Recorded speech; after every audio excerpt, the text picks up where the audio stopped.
Bueno, en la anterior clase habíamos visto sobre una clase inaugural donde habíamos hablado sobre los antecedentes de la asignatura, habíamos visto el programa, pese a que ustedes lo tienen, el programa de la asignatura en su guía y también lo tienen en la plataforma. Entonces, habíamos hablado de la introducción, de la metodología, la evaluación y la bibliografía. Entonces, en la introducción habíamos dicho por qué es importante la asignatura de bacteriología y virología dentro de su carrera. Ahorita vamos a volver a repetir, pero en forma muy fugaz para que los que recién se están acoplando a la asignatura, entonces sepan cuán importante es bacteriología y virología en su carrera de medicina. Hemos hablado de la metodología, es decir, cómo vamos a pasar las clases tanto teóricas y prácticas, y también vamos a hablar sobre la evaluación y la bibliografía. Entonces, habíamos dicho que es importante la carrera de bacteriología, la materia de bacteriología en su carrera, porque empezamos a conocer a las bacterias, qué son, dónde están, cómo son, por qué, cómo causan enfermedad. Dijimos que las bacterias, pueden haber bacterias que son bacterias saprófitas, es decir, que viven libres en el medio ambiente sin producir ninguna infección. Entonces pueden vivir en la tierra, en el agua y no ingresan al organismo humano a producir infección. Están libres en el medio ambiente. Pero también hay otro tipo de bacterias que viven, son millones de bacterias que viven con nosotros. ¿Dónde viven? Sobre todo en lo que está en contacto con el medio ambiente externo, que es la piel y las mucosas. Entonces, como ustedes se pueden fijar, existen diferentes lugares del organismo, como son las mucosas conjuntival, mucosa intestinal, mucosa vaginal, la mucosa bucal, el intestino, que son los lugares donde hay mayor cantidad de bacterias. El intestino y la boca son lugares donde existe mayor cantidad de bacterias. Se llaman bacterias de la flora normal o también llamada microbiota, que conviven con nosotros sin producir ningún perjuicio, sino más bien en algunos casos favorecen su presencia dentro del organismo humano, ¿no? Estos son los lugares donde hay esta flora normal. Sin embargo, hay lugares que son totalmente estériles dentro del organismo humano, generalmente son los órganos internos como corazón, pulmón, cerebro y todos los líquidos biológicos, donde son totalmente estériles y no debe existir ninguna bacteria. La presencia de bacterias en estos órganos nos va a dar una serie de infecciones, como por ejemplo sepsis, endocarditis, neumonía. Esas bacterias son las bacterias patógenas. Y esas bacterias son las que vamos a estudiar en esta carrera de medicina para que ustedes sepan la etiología de estas enfermedades infecciosas. ¿Qué más podemos decir dentro de la introducción de la carrera de medicina? Nada más, que las bacterias son importantes en su estudio, tanto bacterias saprófitas que viven libres en el medio ambiente, bacterias comensales, que son la parte de nuestra flora normal o microbiota, y las patógenas, que no las tenemos en nuestro organismo, pero que ingresan a producir enfermedades. Existen muchas enfermedades que son producidas por bacterias, tales como la tuberculosis, producida por el Mycobacterium tuberculosis, la lepra por el Mycobacterium lepra, los abscesos, Staphylococcus aureus, Streptococcus pyogenes. Luego tenemos las neumonías producidas por Streptococcus pneumoniae, Klebsiella pneumoniae, Legionella pneumófila. Bueno, muchas bacterias producen enfermedades al igual que virus. El virus del dengue, virus de la fiebre amarilla, virus de la hepatitis, virus del VIH, virus del SARS-CoV-2, el virus de la gripe, el virus de la rubiola, hepatitis, sarampión, parotiditis, todos esos virus y bacterias los vamos a estudiar. Y como han visto ustedes, todas esas enfermedades son bien conocidas, por lo tanto vamos a estudiar todos esos microorganismos que producen esas patologías.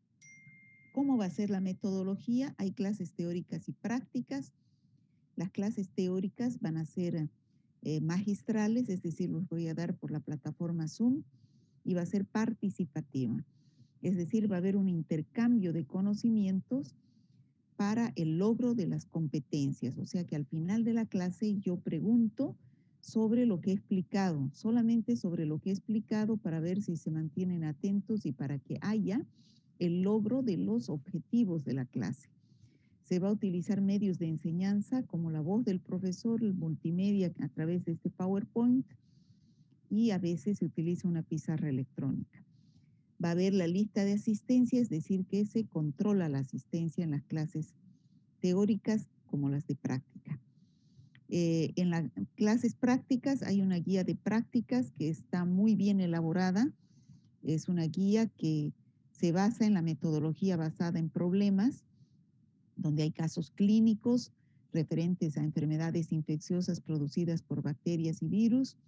Es decir, casos clínicos son pacientes que van a su consultorio con algún problema de una enfermedad infecciosa, y ustedes, a través de los conocimientos de teoría o de práctica que se está dando en ese momento, ustedes entonces llegan a la resolución del problema, que es un diagnóstico al paciente para dar un tratamiento adecuado y buscar la solución a su problema. Hay una serie de cuestionarios donde se les da bibliografía que ustedes deben leer para resolver esos cuestionarios, y en todos los casos la clase es participativa. Y la asistencia se toma a través de la presentación de la guía, que la vamos a realizar cada 5 temas en forma presencial, donde ustedes deben presentar sus cuestionarios resueltos correctamente porque los resolvemos en clases, pero la metodología es de que ustedes, antes de venir a la clase, quisiera que por favor respondan el cuestionario que toca esa clase para que no vengan sin saber nada a la clase. O sea que por favor que tengan al menos el más mínimo de idea de lo que vamos a avanzar sobre esa clase. Entonces, si hoy día toca avanzar, por ejemplo, práctica 1 y 2, entonces deben leer el cuestionario 1 y 2 y tratar de resolver ese cuestionario. Ahora, si no pueden resolver, no hay problema. Siempre va a haber algo de que no se pueda resolver y se lo resuelve en clases. Pero una cosa es de que se trate de resolver y otra cosa es que no haya entrado siquiera a la práctica ni se sepa qué es lo que vamos a avanzar. La evaluación, ya sabemos, es sobre 45% en teoría, 3 temas, que es 3 parciales de 10 temas cada uno. Por favor, yo quisiera que el que tiene abierto su micrófono lo inhabilite. Hágame ese favor.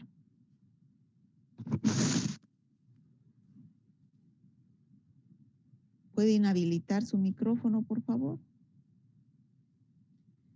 Bueno, y como dijimos, la parte práctica va a tener un valor de 25%. Cada 3 temas habrán evaluaciones periódicas y la evaluación final va a ser sobre el 30%. Esa evaluación final va a ser teórica práctica, haciendo un total de 100%. Esta es la bibliografía. Es Microbiología Médica de Murray y Microbiología Médica de Jawetz. Estos 2 libros están colgados en la plataforma. No es necesario que los compren. Están ahí la bibliografía para que ustedes puedan consultar en cualquier momento. El que no está es la infectología de Mandel, que pueden servir como libro de consulta. También está colgado el libro de Harrison en la plataforma de medicina interna, muy útil para toda su carrera. Bueno, eso sería en cuanto al avance de la materia. Yo aplico este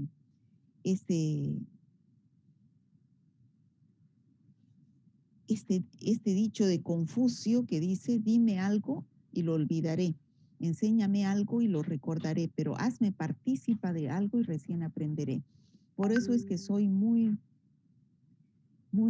estricta en que hagan su guía, porque esa guía es para que ustedes la hagan, que ustedes participen. Ya que no nos estamos viendo, por lo menos yo quisiera que hagan su guía para que ustedes participen en la clase. porque si yo solamente doy la clase, entonces ustedes se van a olvidar y, y algunas cosas lo recordarán, pero sí van a aprender al hacer su guía, al tratar de resolver los cuestionarios. Entonces, por eso es de que yo exijo de que hagan su guía. Bueno, ya habiendo dicho todo esto, vamos a empezar con el avance de la asignatura de bacteriología y virología, dando este primer tema, que son principios de microbiología, donde vamos a ver la estructura de una célula procariota.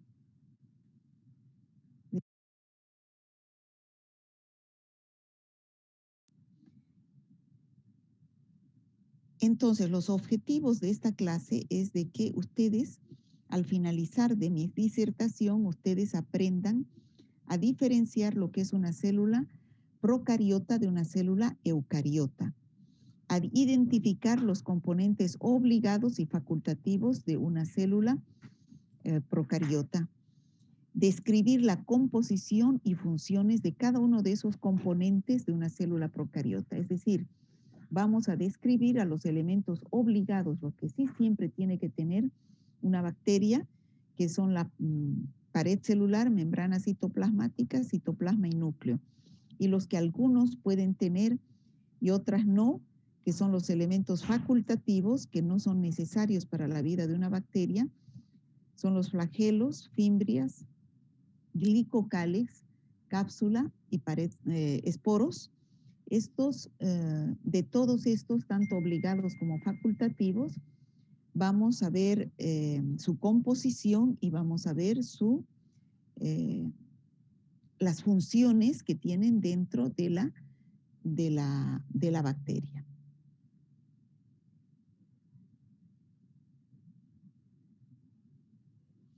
Bueno, ¿qué son los microorganismos? ¿De dónde vienen? Los microorganismos siempre han existido a lo largo de la vida del ser humano. Solamente que no se los podían estudiar porque no se sabía, no se los podía observar porque no teníamos microscopio, ¿no?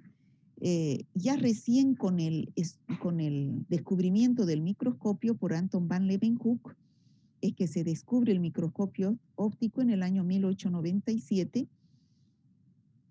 donde ya se puede ver a las bacterias. Y es así que se ha encontrado ADN de micobacterias en los indígenas americanos, producidos por Mycobacterium tuberculosis, que es una bacteria. Al mismo tiempo, también en la edad de piedra, se descubrió en los restos fósiles lesiones vertebrales degenerativas compatibles con tuberculosis ósea. Entonces ya se vio que en la antigüedad existían las bacterias, es decir, siempre han existido las bacterias. La lepra es una enfermedad producida por el Mycobacterium leprae, que siempre se ha hablado en la Biblia de pacientes con lepra.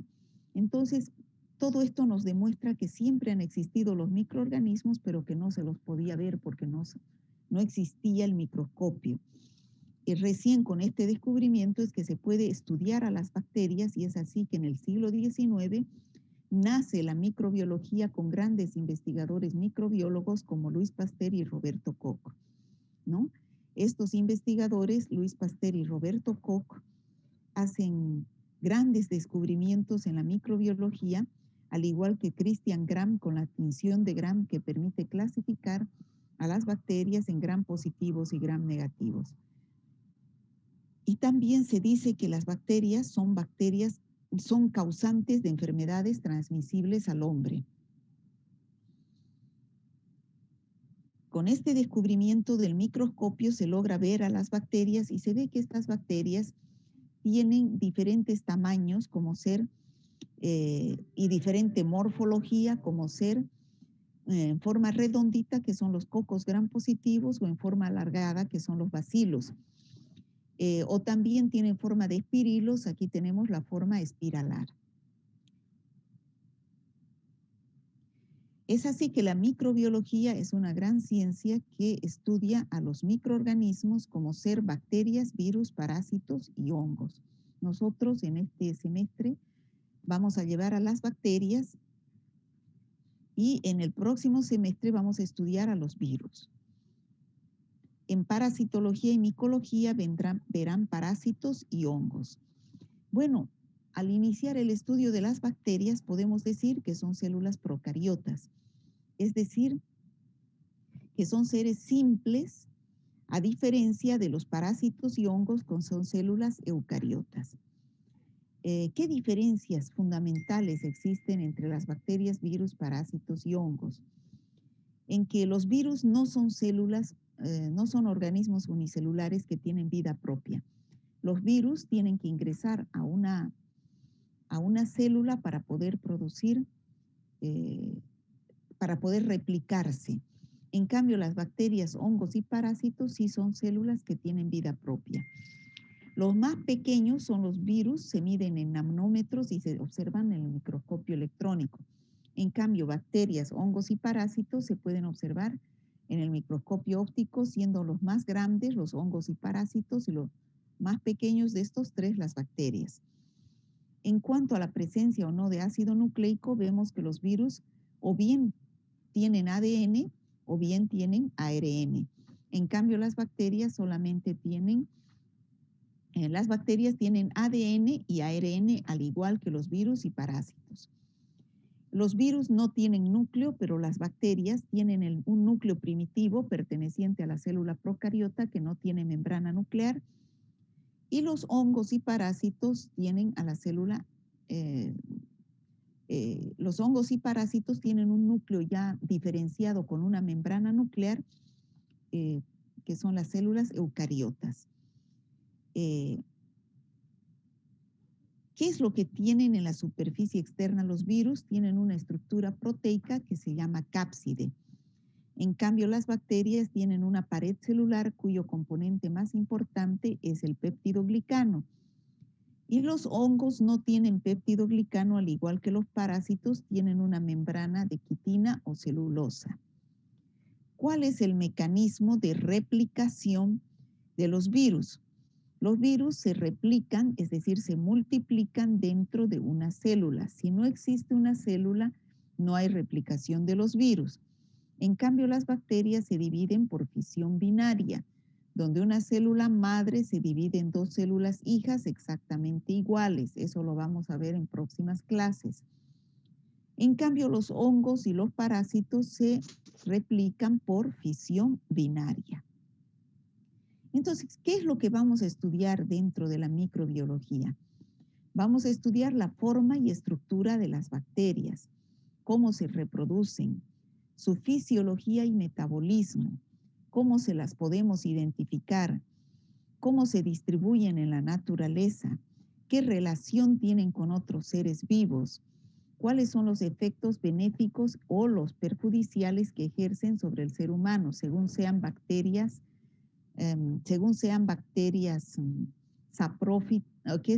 comensales que forman parte de nuestra flora normal, producirán efectos beneficiosos o perjudiciales si son bacterias patógenas. ¿Y qué alteraciones físicas y químicas ejercen en el medio? Entonces, estos son temas que vamos a ver durante las 4 primeras clases de bacteriología, en los 4 primeros temas. A partir del 5º tema ya empezaremos a describir las clases.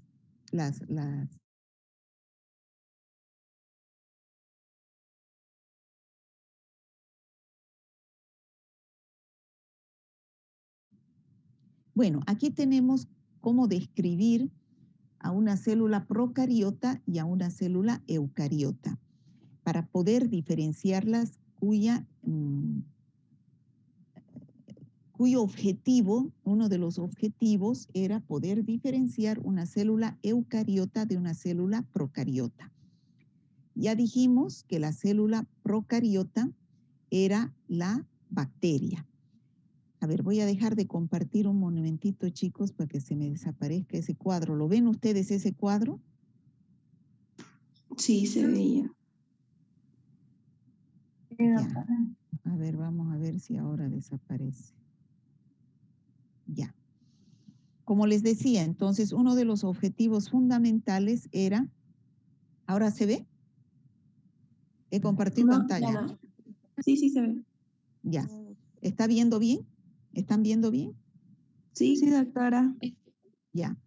Bueno, entonces doctora. dijimos que uno de los objetivos de la clase era que ustedes aprendan a diferenciar entre una célula procariota y una célula eucariota. Entonces, la célula procariota es la bacteria y la célula eucariota son los parásitos y los hongos. Nosotros vamos a describir a la célula procariota porque ese es el motivo de nuestro estudio. La célula procariota está constituida por pared celular, que es la que se ve acá en un celeste oscuro. Esa es la pared celular. Membrana citoplasmática es esta rosadita que ingresa aquí adentro. El citoplasma, que es esta parte que está dentro de la membrana citoplasmática, donde se encuentran los ribosomas, estos puntitos rosados, y el núcleo. Este núcleo de la célula procariota no tiene membrana nuclear, por eso es que adopta cualquier forma, ¿no? Este núcleo es un filamento de ADN cromosómico. Entonces, este filamento de ADN cromosómico está como un ovillo dentro del citoplasma. Al no tener membrana nuclear, vuelvo a repetir, adopta la forma de la bacteria. Si la bacteria es un bacilo, entonces el núcleo adopta esta forma alargada. Si la bacteria es un coco, se encuentra en el centro, ¿no? Pero no tiene membrana nuclear. Esos son los componentes obligados de una bacteria que sí o sí tienen que tener. En cambio, algunas bacterias tienen otros elementos que se llaman elementos facultativos, que puede que los tengan como puede que no los tengan. No son indispensables para la vida de una bacteria. Estos elementos facultativos son los flagelos, es este que estamos viendo acá. También estos flagelos le dan movimiento a la bacteria. Hay bacterias que no tienen flagelos, entonces son inmóviles. Entonces, también hay bacterias que tienen fimbrias, son estas estructuras que vemos acá. Son como pelitos de naturaleza proteica que le dan adherencia a la bacteria. Es para que esta bacteria se prenda muy bien, se adhiera muy bien a la célula del huésped que está infectando, ¿no? También otras bacterias tienen glicocálix, que no lo vemos acá lo vamos a describir a continuación, que son como unas estructuras, como unas ramas que tienen por fuera la bacteria, que también tiene función de adherencia. Otras bacterias tienen cápsula. Como vemos acá, es esta estructura verde oscuro, que es como una protección que tiene la bacteria que le da virulencia. Las bacterias que tienen cápsula es como si tuvieran una coraza, son más virulentas, ¿ya? Bueno, y otras bacterias, además de fimbrias, de flagelos, de glicocálix, de cápsula, forman esporos. Esta es la forma vegetativa de la bacteria. Es decir, en esta forma, con cápsula, glicocálix, flagelos y fimbrias, se va a encontrar cuando la bacteria se encuentra en condiciones favorables de vida y se llama forma vegetativa de la bacteria. Es decir, hay un pH adecuado de 7,2 a 7,6 que es neutro. Hay una temperatura de 35 a 37 grados. Esas son las condiciones favorables de vida. O también puede ser que la bacteria tenga nutrientes adecuados, humedad adecuada. Entonces la bacteria adquiere esta forma vegetativa, ¿ya? Esta forma vegetativa. Pero cuando la bacteria no tiene ese pH, esa temperatura adecuada, adquiere condiciones adversas de vida que no son favorables, esta bacteria adquiere una forma de resistencia que vamos a ver después, que es la de esporo, ¿ya? Esta bacteria de su forma vegetativa pasa a su forma de esporo, que es la forma de resistencia de la bacteria. Bueno, Y este es la célula eucariota, que no es motivo de nuestro estudio, la hemos colocado acá solamente para que ustedes sepan diferenciar entre una célula procariota, que es la bacteria, y una célula eucariota, que es el parásito o los hongos. Fíjense, esta célula eucariota tiene una membrana nuclear, tiene un núcleo bien definido, a diferencia de la célula procariota que hemos visto que no tiene membrana nuclear.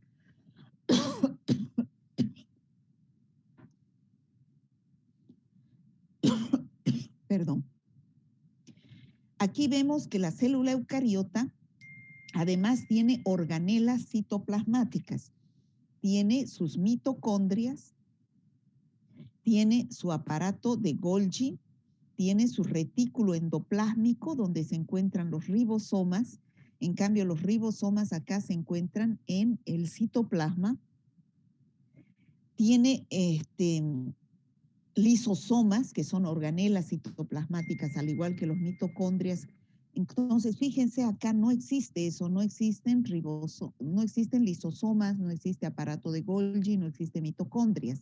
Entonces, la célula eucariota es mucho más compleja. La célula procariota se divide por fisión binaria, es decir, por una célula madre se divide en dos células hijas exactamente iguales. En cambio, la célula eucariota se divide por un proceso más complejo que se llama mitosis. La célula eucariota es mucho más grande que la célula procariota. Acá las tenemos del mismo tamaño para que ustedes puedan ver su estructura, pero la célula procariota o bacteria es mucho más pequeña que la célula eucariota. La célula procariota o bacteria se mide en micras, que es la milésima parte del milímetro. En cambio, la célula eucariota se mide en milímetros. Aquí están las diferencias más importantes entre una célula procariota y eucariota, que es uno de los objetivos fundamentales de la clase y es lo que acabo de decirles en las figuras. Ya dijimos, el núcleo de una célula procariota no tiene membrana nuclear, en cambio la eucariota tiene un núcleo bien definido que se encuentra en el citoplasma, por eso es que adquiere un núcleo bien definido con membrana nuclear. Organelas citoplasmáticas no tiene, en cambio la eucariota sí tiene organelas citoplasmáticas, que son las mitocondrias, lisosomas, aparato de Golgi. La pared celular de la célula procariota es rígida porque tiene péptidoglicano. En cambio, las eucariotas no tienen péptidoglicano, tienen celulosa y quitina. Los ribosomas, ya dijimos, en la procariota se encuentran, como vemos acá, dentro del citoplasma, son estos puntitos rojos. En cambio, en la eucariota se encuentran en el retículo endoplásmico, son esos puntitos negros. Los ribosomas son los encargados de la síntesis de proteínas. La división, como dijimos, es por fisión binaria. En la célula procariota y en la eucariota es por mitosis. El tamaño mucho más pequeños las bacterias o células procariotas que las eucariotas. De ahora en adelante pasaremos a describir solamente a la célula procariota o eucariota, o procariota o bacteria, porque ese es el motivo de nuestro estudio en esta materia, estudiar a las bacterias, ¿ya? Entonces, estudiamos a las bacterias o células procariotas.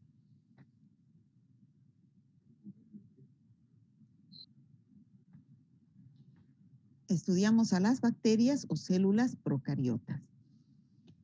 Vamos a pasar a describir cada uno de los elementos de una bacteria o célula procariota. ¿Cuáles son estos elementos?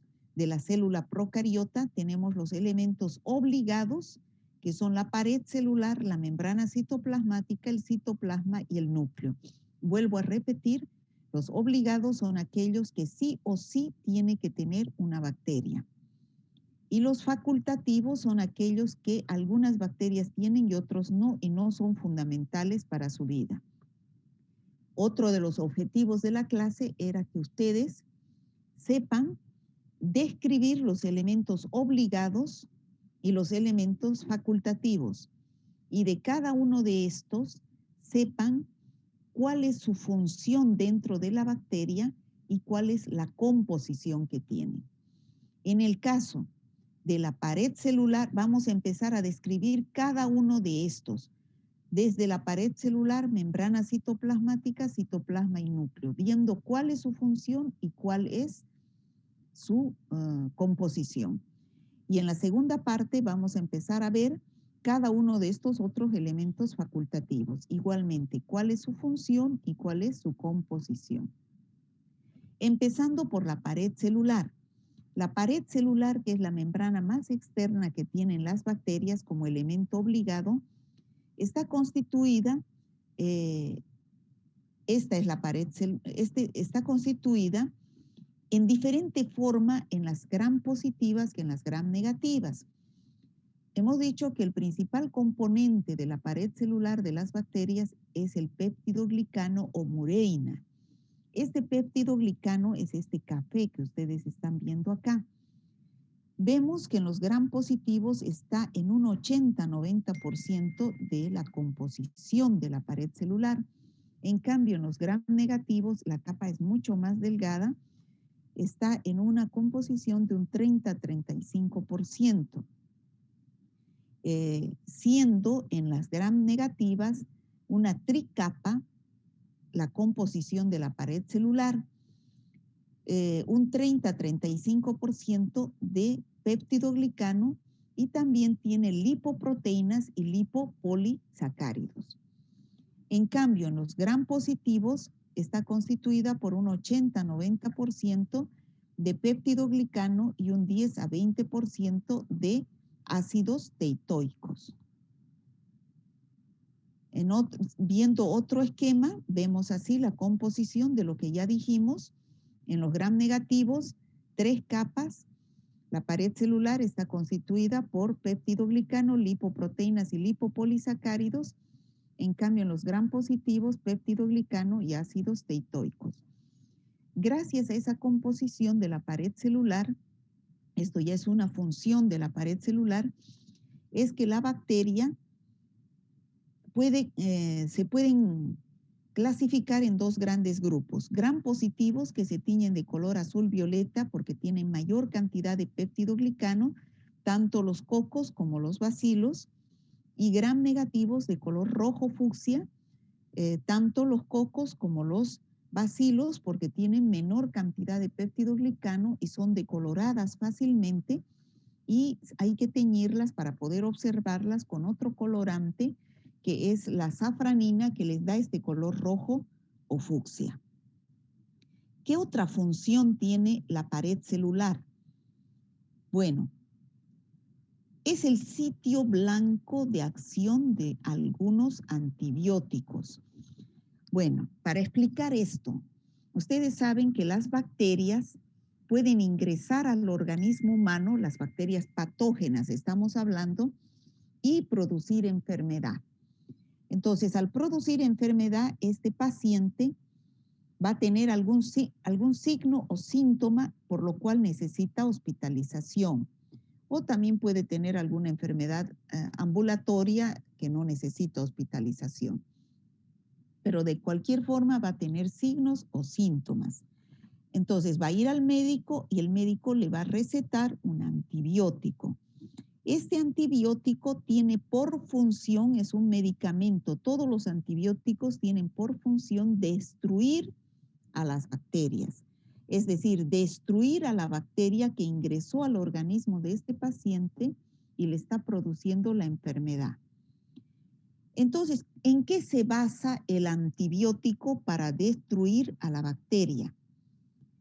En que va a actuar inhibiendo la síntesis de los elementos obligados de esa bacteria. En este caso, el sitio blanco de acción de los antibióticos, por ejemplo, los beta-lactámicos, que son la cefotaxima, ampicilina, penicilina, ustedes van a ver en una próxima clase la clasificación de antibióticos. En este caso, estos beta-lactámicos van a inhibir la síntesis de la pared celular de esta forma vegetativa de la bacteria. Entonces, al inhibir esta síntesis, la bacteria no puede subsistir, entonces se destruye. No puede la bacteria subsistir sin su pared celular, porque esa la protege del medio ambiente externo. Solo existe un género de bacterias que pueden subsistir sin pared celular. Es el género Mycoplasma. Después, todas las bacterias tienen que tener pared celular. Entonces, el antibiótico se basa en esto para destruir la pared celular y destruir a la bacteria. Entonces, esa es otra función de la pared celular, ser el sitio blanco de acción de los antibióticos para destruirla. ¿Qué otra función tiene la pared celular? Tiene una serie de poros a través de los cuales ingresan las sustancias desde el medio extracelular y salen las sustancias que son de desecho de la bacteria como resultado de su metabolismo, poros a través de los cuales ingresan las sustancias. 3 funciones de la pared celular. 1, que gracias al péptidoglicano se las puede teñir en gram positivas y gram negativas. Segundo, que tiene poros a través de los cuales entran y salen sustancias. Tercero, que es el sitio blanco de acción de algunos antibióticos. Esas son las importantes funciones de la pared celular. Bueno, y también existen otros antibióticos que actúan sobre otras partes importantes de la bacteria. Algunos inhiben la síntesis de ácidos nucleicos, que son importantes para la vida de la pared celular, para la vida de la bacteria. Otros inhiben la síntesis de proteínas, es decir, actúan sobre los ribosomas. Otros actúan sobre la membrana citoplasmática. Vamos a pasar a describir el segundo componente, que es la membrana citoplasmática. ¿Qué funciones tiene? Ya dijimos que después de la pared celular estaba la membrana citoplasmática, pero la membrana citoplasmática no se encuentra pegada a la pared celular. Entre la membrana citoplasmática y la pared celular existe un espacio llamado espacio periplásmico. Ya entre la pared celular y la membrana citoplasmática, repito, hay un espacio llamado espacio periplásmico. ¿Qué funciones tiene la membrana citoplasmática? Está constituida por una bicapa fosfolipídica y proteínas. Ahí tiene enzimas que están involucradas en la síntesis de la membrana más externa, que es la pared celular de la bacteria, ¿ya? Si no hubiera membrana citoplasmática, no habrían estas enzimas que sintetizan la pared celular. Participa en la movilidad celular porque de la membrana citoplasmática salen estas estructuras llamadas flagelos, ¿ya? Entonces, por eso es que participan en la movilidad celular. Es la estructura, como ya dijimos anteriormente, sobre la cual actúan otros antimicrobianos diferentes de los beta-lactámicos, actuando en la síntesis de la membrana citoplasmática. Además, esa membrana citoplasmática, como vemos en esta figura, y ya les dije anteriormente, tiene unas invaginaciones. Estas son las invaginaciones que ingresan dentro del citoplasma y se llaman mesosomas. Estos mesosomas, cuando la célula se va a dividir en dos, se profundizan y va a dar lugar a 2 células hijas exactamente iguales. Tercer componente obligado es el núcleo. El núcleo, chicos, está constituido por este filamento que es ADN cromosómico. ¿Ya? Este filamento de ADN cromosómico está como un ovillo dentro del núcleo gracias a una enzima que es la topoisomerasa. ¿Por qué está constituido este núcleo? Este núcleo está constituido por bases púricas, que son la adenina y la guanina, y bases pirimidínicas, que son la citosina y la timina. ¿Qué funciones tiene este núcleo? Es el cromosoma bacteriano. O sea, es ahí donde se almacena el material genético de la bacteria. Por eso es que controla las funciones genéticas de la bacteria. Aquí tenemos el núcleo, que tiene esa morfología que dijimos, es el cromosoma bacteriano, está dentro del citoplasma, no tiene membrana nuclear, como ya dijimos, adquiere la forma que tiene la bacteria. Si es un coco, está en el centro, o si es un bacilo, está a lo largo de la bacteria, ¿no? Es el cromosoma bacteriano, está el material genético de la bacteria en este ADN circular, ¿no?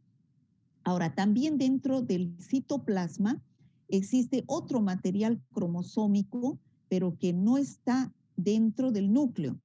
Se llaman plásmidos. Estos plásmidos son ADN extracromosómico, es decir, fuera del núcleo, que es responsable de pasar la resistencia de una bacteria a otra, la resistencia a los antibióticos de una bacteria a otra, es decir, de una bacteria resistente a una bacteria sensible a un determinado antibiótico.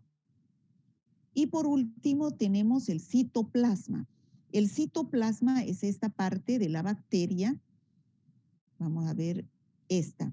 Es la parte de la bacteria que está constituida en su mayoría por líquido, un 80-90% de agua, pero también tiene dentro a los ribosomas, que son los encargados de la síntesis de proteína, y a estas granulaciones citoplasmáticas que son encargadas de colocar el material de reserva de la bacteria, ¿ya?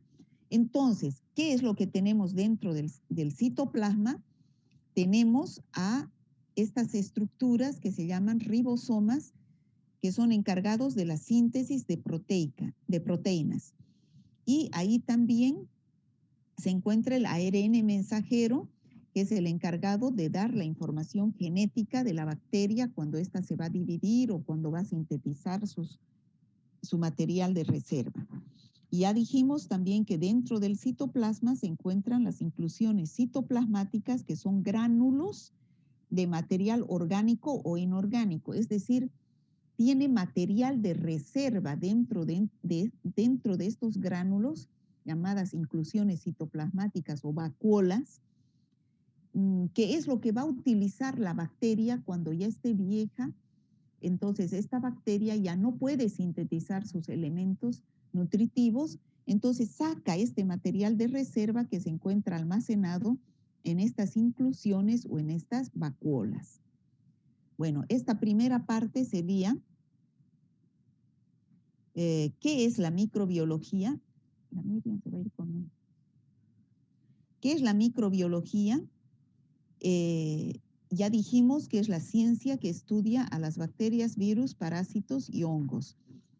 Ya hemos dicho las principales diferencias entre una célula eucariota y procariota. Hemos visto cuáles son los elementos obligados y facultativos de una célula procariota. Hemos descrito a cada uno de ellos. Hemos visto cuáles son las funciones del núcleo, de la pared celular, de la membrana citoplasmática y del citoplasma. Hemos visto cómo se dividen las bacterias de acuerdo a su tinción en gram positivas y gram negativas, de acuerdo a la composición de su pared celular, ¿no? Hemos visto cuál es la composición de la pared celular de las gram positivas y gram negativas. Hemos visto qué funciones tiene. Hemos visto qué bacterias hay sin pared celular. Hemos dicho que son los micoplasmas. Hemos dicho qué son los mesosomas, que son invaginaciones de la membrana citoplasmática dentro del citoplasma, muy importante cuando la célula se va a dividir. Y hemos dicho dónde se encuentra situado el espacio periplásmico, que está entre la pared celular y la membrana citoplasmática. Bueno, hemos descrito todos esos elementos obligados de la célula bacteriana.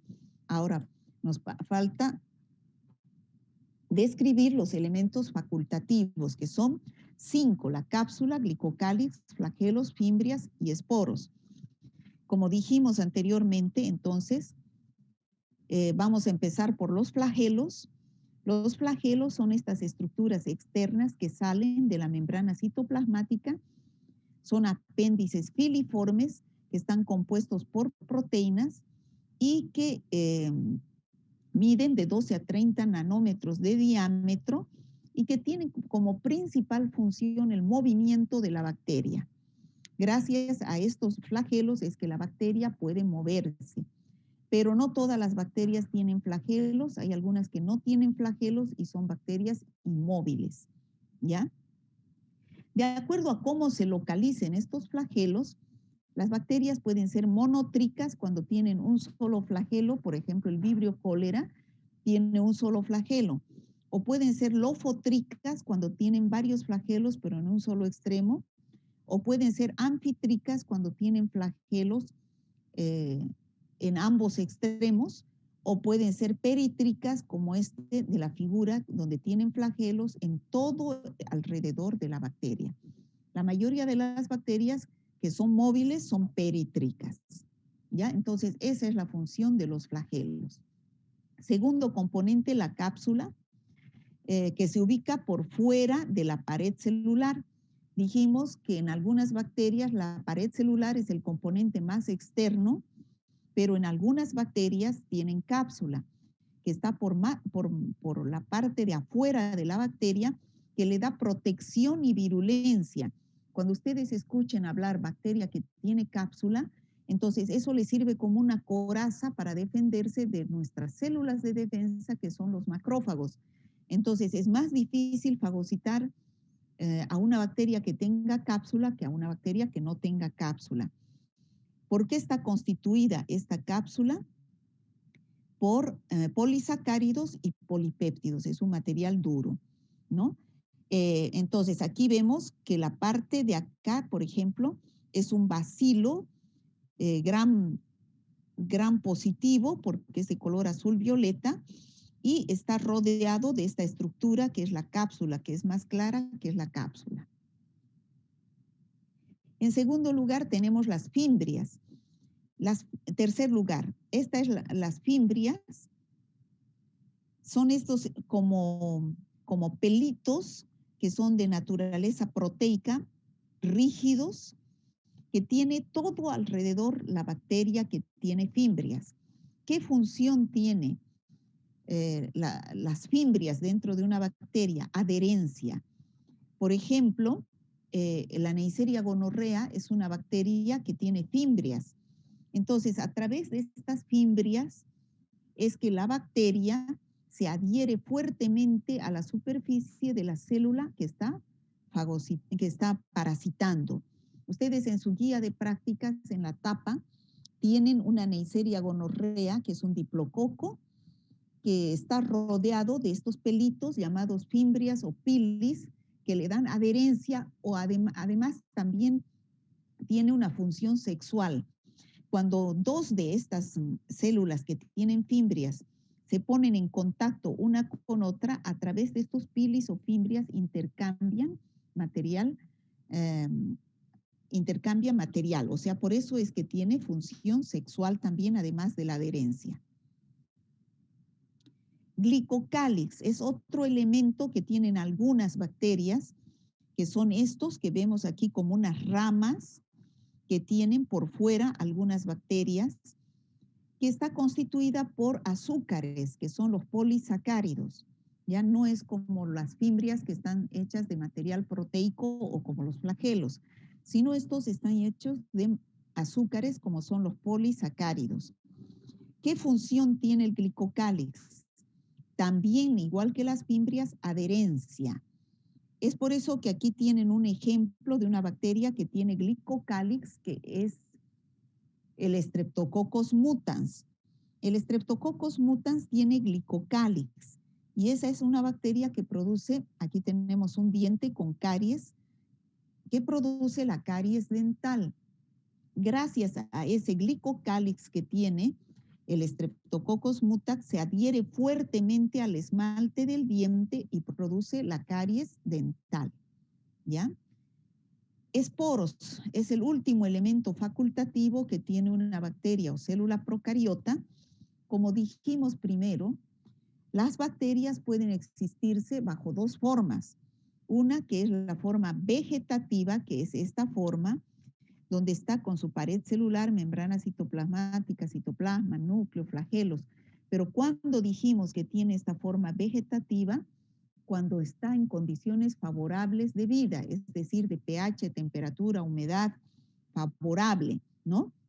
En cambio, cuando la bacteria no tiene esas condiciones favorables de vida, de pH, temperatura, humedad, es decir, tiene condiciones adversas para su vida, entonces adquiere esta forma de esporo. La bacteria no se muere, sino se esporula, adquiere esta forma de esporo. Esta bacteria sigue manteniendo su virulencia, sigue viva, pero no bajo la forma vegetativa, sino bajo la forma de esporo. Cuando adquiere esta forma de esporo, que está constituida por proteínas, lípidos, polisacáridos, ácidos nucleicos, ácido dipicolínico y agua, en su parte central se llama core y su parte externa se llama córtex. Entonces, cuando adquiere la bacteria esta forma de esporo, llamada también forma de resistencia, es porque resiste a las condiciones adversas. ¿Cuáles? Resiste al calor, resiste a la desecación, resiste a los agentes químicos. Por eso cuando ustedes hoy día en su clase de práctica hablen de esterilización y desinfección, es muy importante que entiendan que esterilización es destruir toda forma de vida bacteriana o microbiana, especialmente destruir, dejar libre a la bacteria, dejar libre a cualquier objeto de bacterias, tanto en su forma vegetativa como en su forma de esporo.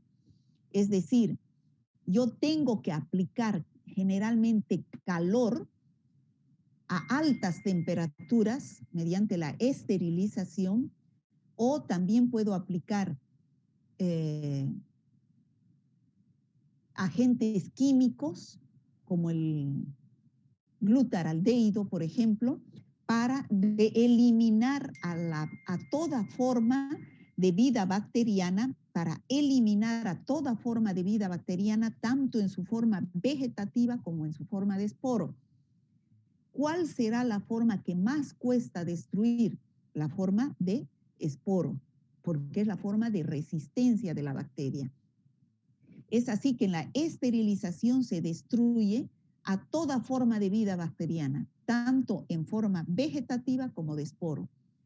Dejamos libre a todo instrumento de bacterias. Por ejemplo, todo lo que vamos a utilizar en un quirófano tiene que estar estéril. Por lo tanto, tengo que meter a un horno de esterilización que tenga una temperatura altísima para destruir, de 160 a 180 grados, para destruir a toda forma de vida bacteriana, o a un autoclave, ¿no? Que aplica calor húmedo, lo vamos a ver en práctica. En cambio, la desinfección solamente destruye a la forma vegetativa de la bacteria, dejando libres a los esporos si es que tuviera algún instrumento.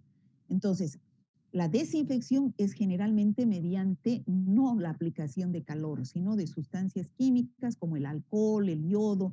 Desinfectamos con alcohol, con yodo, con hipoclorito de sodio, ¿no? Desinfectamos. Ahora, si utilizamos para desinfectar estas sustancias químicas, para desinfectar material inanimado como la mesa, como como el mesón del laboratorio, entonces ese es material inanimado, se utiliza el término desinfección. Elimina solamente la forma vegetativa de la bacteria, pero no destruye este esporo, ¿ya? En cambio, si utilizamos como por ejemplo sustancias químicas para realizar la eliminación de la forma vegetativa de células vivas como es la piel, se utiliza el término de antisepsia o asepsia. Por ejemplo, si yo voy a poner una inyección o voy a sacar sangre, la piel, tengo que realizar la asepsia con alcohol o con yodopovidona o con alcohol yodado, ¿no? Entonces, a eso se dice asepsia. Destruyo la forma vegetativa, pero no el esporo. Entonces, ya queda claro que algunas bacterias esporulan, resistencia al calor, Ese esporo le da resistencia al calor, a las presiones elevadas, a los agentes químicos, pero no se muere. Este esporo mantiene la forma, la virulencia de la forma vegetativa de la cual deriva. Por ejemplo, una bacteria que forma esporos es, por ejemplo, una bacteria que forma esporos